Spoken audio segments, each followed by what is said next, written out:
Hello, hello. Happy Tuesday, everyone. Sorry I missed my broadcast last week. I was still sleeping off my joy after the Bills beat the Chiefs, handing them their first and still only defeat of the season. Although the lowly Panthers, believe it or not, came close to handing them their second loss.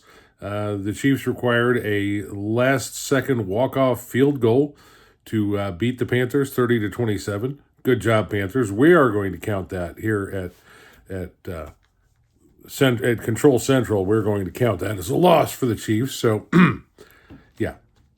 The week started with the Snow Bowl in Cleveland, with the Browns managing a sloppy 24-19 win over the Steelers.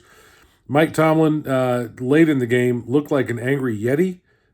He really looked like he was about to grab a helmet and get in the game himself, which, despite his advancing age, I give him at least a fighting chance, certainly against Cleveland.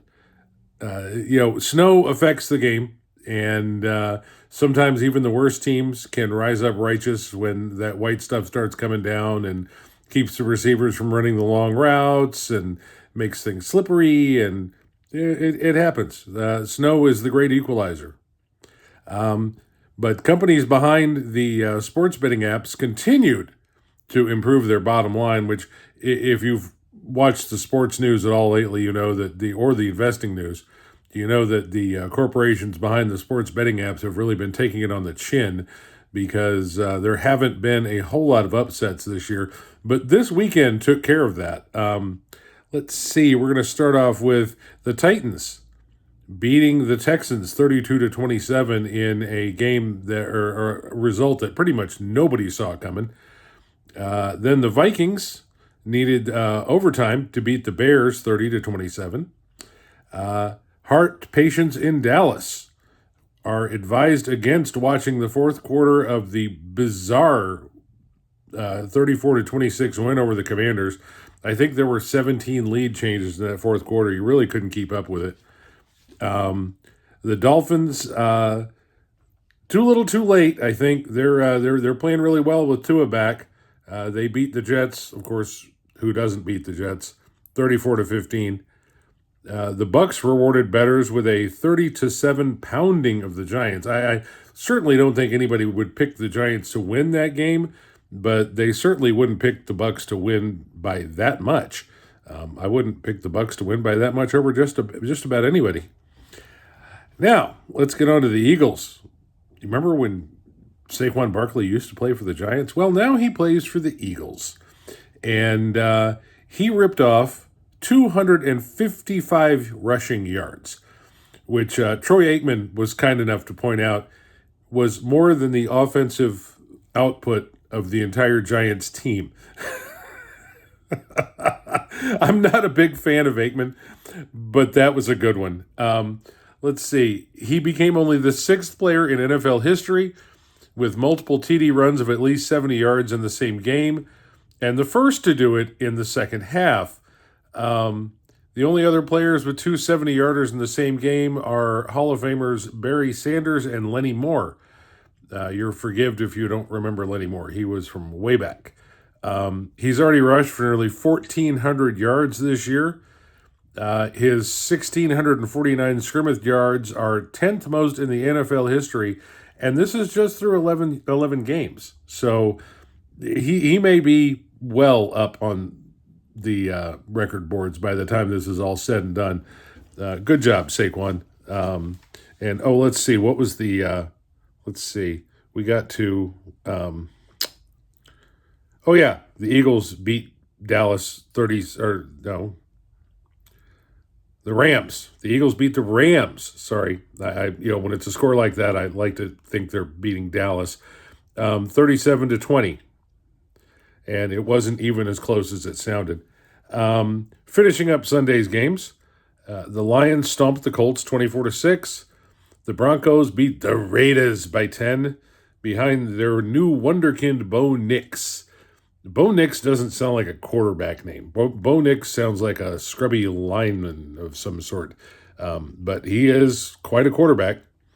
The Seahawks beat the Cardinals 16-6. That was the game you missed because you took a really long nap during that one.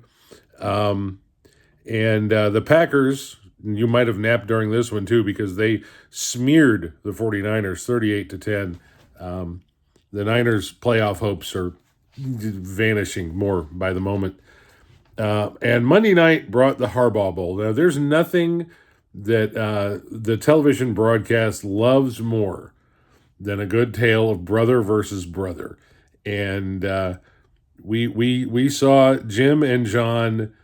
We saw all their high school pictures. We saw all their college pictures. We just got Harbaugh'd almost to death. And it was just, it was a little embarrassing on behalf of the Harbaugh brothers.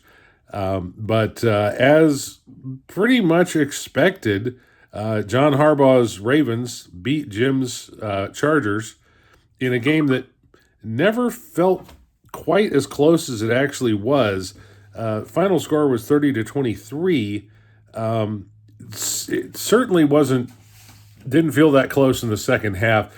I'm going to propose a rule change for the NFL that opposing defenses in the second half are allowed a 12th man just to stop Derrick Henry.